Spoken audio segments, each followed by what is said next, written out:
एक माँ अपने बच्चे को भगवान के मंदिर में लेके गई दर्शन कराने।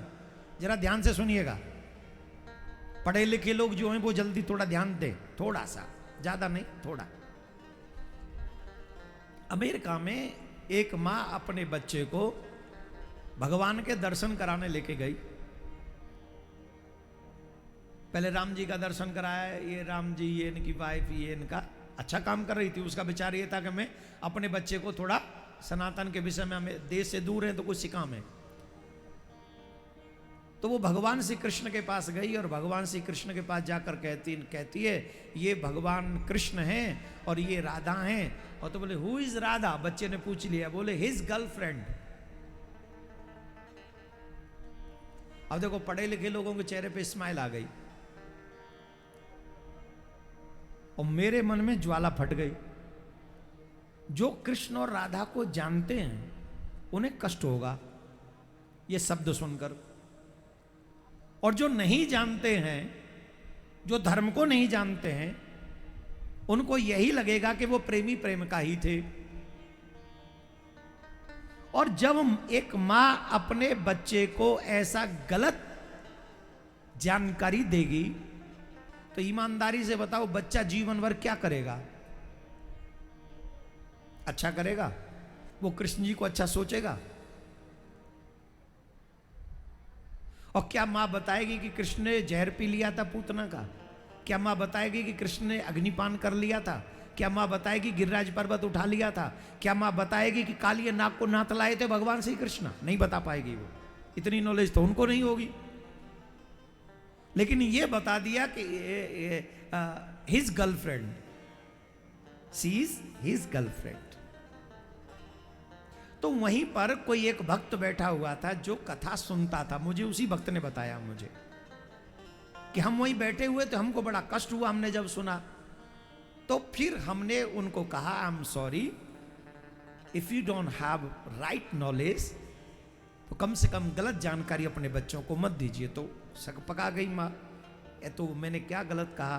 बोले राधा प्रेम गर्लफ्रेंड नहीं है। पहली बात तो द्वापर युग में बॉयफ्रेंड गर्लफ्रेंड का सिस्टम नहीं था। द्वापर युग के प्रेम की और आज के प्रेम की आप एक बराबरी नहीं कर सकते। वो प्रेम तो अलग ही था। ये प्रेम कैसा है? ये तो आज का एक 14 फरवरी को एक को फूल पकड़ा देते, अगली 14 फरवरी को दूसरे को फूल पकड़ा देते। 14 फरवरी को फूल पकड़ाते नहीं लोग, आज के लोग तो इनका तो फूल बदलता रहता है।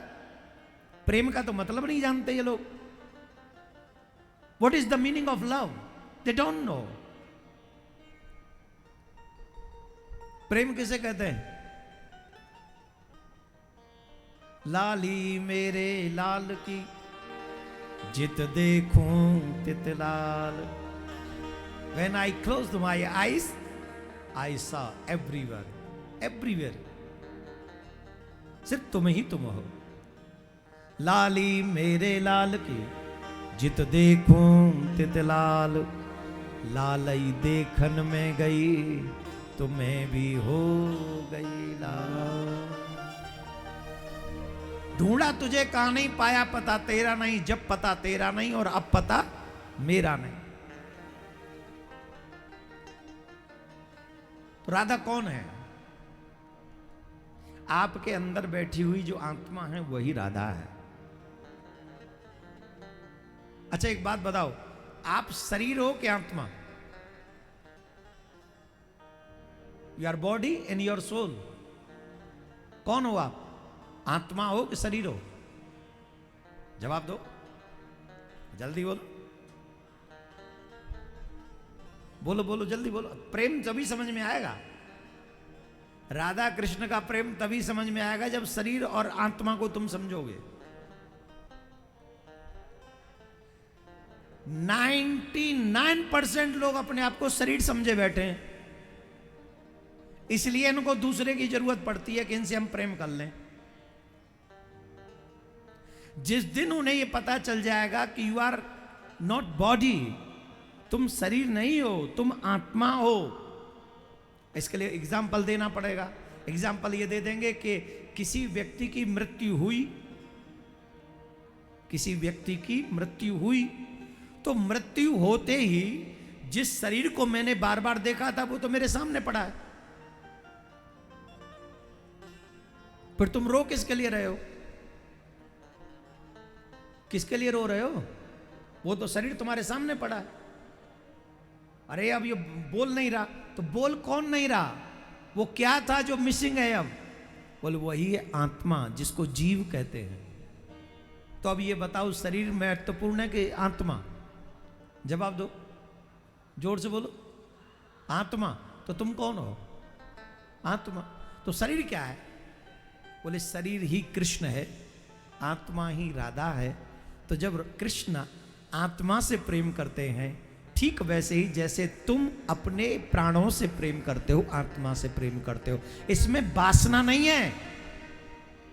तुम अपनी अगर आत्मा से प्रेम करते हो तो बताओ इसमें कहां आएगी काम वासना? आएगी? करके दिखा दो वासना, अपने ला के जगाओ। जब अपने से अलग किसी दूसरे को देखेंगे, स्त्री को देखेंगे, पुरुष को देखेंगे, तो वासना आएगी।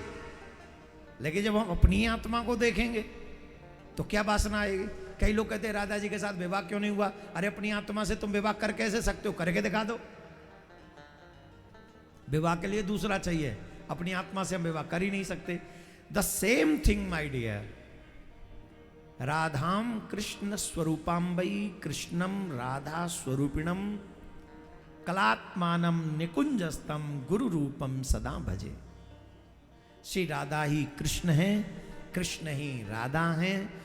दोनों दो होते हुए भी एक हैं, और ये दो होके इसलिए आए जिससे पूरे ब्रह्मांड को ये बता सकें कि प्रेम किसको कहते हैं, प्रेम का मतलब क्या है। प्रेम का पाठ पढ़ाने के लिए ही श्री कृष्ण इस पृथ्वी पर राधा रानी से प्रेम करते हैं।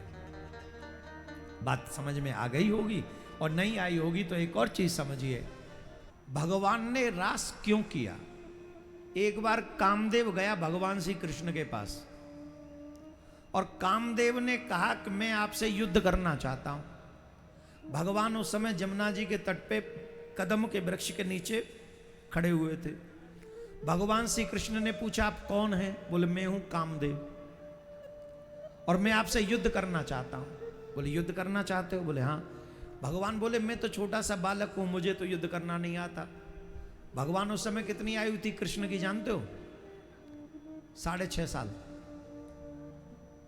6.5-7 साल के थे ठाकुर जी जब उन्होंने रास किया, महारास किया। ये बाद में हम समझाएंगे थोड़ा विस्तार से, लेकिन पहले सूक्ष्म समझा रहे हैं। भगवान ने कहा हम तो बहुत छोटे से, हमसे युद्ध कैसे करोगे? बोले नहीं, नारद जी ने भेजा इसलिए हम आपसे युद्ध करना चाहते हैं।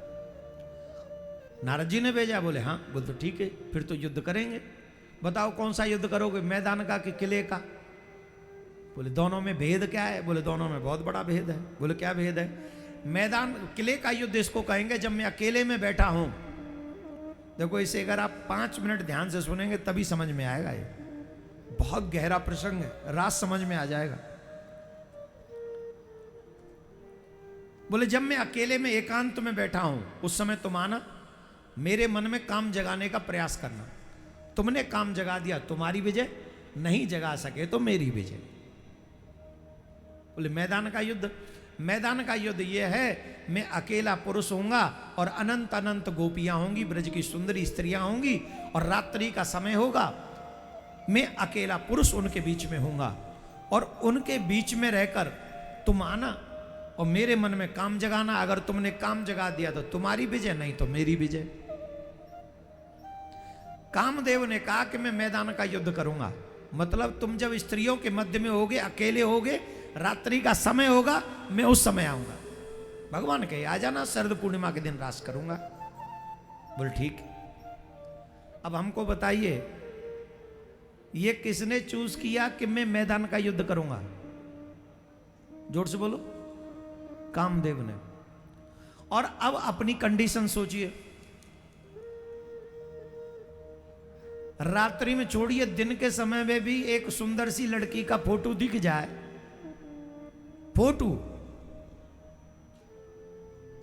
फोटो सिर्फ पुरुषों से कह रहा हूं, किसी सुंदर स्त्री का फोटो दिख जाए, मन में क्या क्या विचार आते?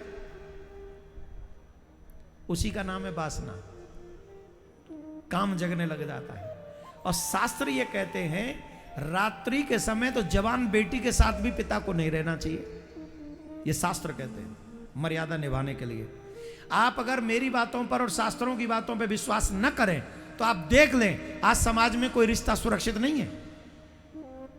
जवाब दीजिए, अगर मैं गलत कह रहा हूं तो बोलिए, बोलिए मैं गलत कह रहा हूं। और आज इन बच्चियों को अगर सबसे ज्यादा असुरक्षित हैं तो ये अपने घर में ही हैं। कितने रिलेटिव्स ऐसे आते हैं जो घूर घूर के इनको देखते हैं, ये बोल भी नहीं पाती हैं अपने मां बाप से, और रात दिन ये फेस करती हैं। जिनकी ऊपर से नीचे तक जो काम से भरे पड़े हों वो कृष्ण के रास को समझने की क्षमता रखते हैं क्या? उनके बाप की औकात नहीं जो कृष्ण के रास को समझ जाए। कृष्ण के रास को समझने के लिए तो संतों का सानिध्य चाहिए, रसिकों का सानिध्य चाहिए। संतों की सेवा जिसने की है उसे रास समझ में आया, उसे महारास समझ में। रास 3 प्रकार के होते हैं, रास, नित्य रास, महारास। बताओ कौन से रास में काम था? This is the biggest problem of Sanatanis, lack of knowledge.